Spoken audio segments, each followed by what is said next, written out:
পাটের হারানো গৌরব ফিরিয়ে আনতে নানা উদ্যোগ গ্রহণ করেছে সরকার। এ লক্ষ্যে বিভিন্ন প্রান্তে সংশ্লিষ্ট কর্মকর্তারা ছুটে বেড়াচ্ছেন। প্রধানমন্ত্রী শেখ হাসিনার নির্দেশে পাট পণ্যকে আবারও আগের সেই হারানো গৌরবে ফিরিয়ে আনার চেষ্টা করা হচ্ছে বলে মন্তব্য করেছেন পাট ও বস্ত্রমন্ত্রী জাহাঙ্গীর কবির নানক। পাটের হারানো গৌরব ফিরিয়ে আনতে নানা উদ্যোগ গ্রহণ করেছে সরকার। এ লক্ষ্যে দেশের বিভিন্ন প্রান্তে সংশ্লিষ্ট কর্মকর্তারা ছুটে বেড়াচ্ছেন। বৃহস্পতিবার দুপুরে রংপুর পাবলিক লাইব্রেরি মাঠে ৩ দিনব্যাপী পাট বহুমুখী পণ্য মেলার উদ্বোধন শেষে সাংবাদিকদের এসব কথা বলেন তিনি। এ সময় মন্ত্রী বলেন, কোনো কুচক্রীয় মোড়লের চোখ রাঙানোর কাছে মাথা নত করার পর্যায়ে বাংলাদেশ আর নেই। পোশাক শিল্প যেভাবে বিশ্ববাজার দখল করেছে, ঠিক সেভাবে পাট ও চামড়াজাত শিল্পকে এগিয়ে নিতে কাজ করছে সরকার। এ সময় পাট পণ্যের হারানো গৌরবোজ্জ্বল ফেরাতে নানামুখী উদ্যোগের কথা জানান মন্ত্রী।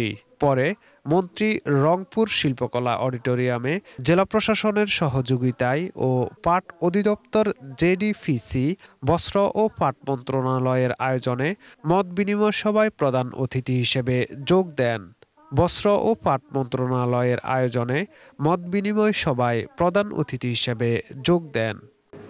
আমি পাট অধিদপ্তর সম্পর্কে যদি সোনালী আঁশ আমাদের, আমরা গর্ব ভরে সেটা বলতাম। দেখেন, আসলে পাট পণ্যের যে পাটের যে হারানো গৌরব, সেটি ফেরানোর জন্যই আমাদের এ কর্মোদ্যম, এ কর্মযোগ্য।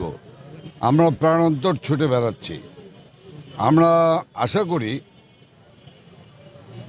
এ কেন হারিয়ে গেছে সেই হিসেব আর করতে চাই না। আমরা সামনের দিকে যেতে চাই, আমরা সামনে এগোতে চাই। পাট পণ্যকে আবার আমাদের হারানো গৌরবে ফিরে আসতে চাই। মাননীয় প্রধানমন্ত্রী শেখ হাসিনা সেই নির্দেশনাই দিয়েছেন এবং এই দ্বাদশ জাতীয় সংসদের নির্বাচনের পরে মাননীয় প্রধানমন্ত্রী শেখ হাসিনা বারবার বলছেন যে আন্তর্জাতিক মোড়লদের, যাদের বাজারের উপরে আমাদের তৈরি পোশাক শিল্প একসময় নির্ভরশীল ছিল, সেই তাদের চোখ রাঙানো আমরা দেখতে চাই না।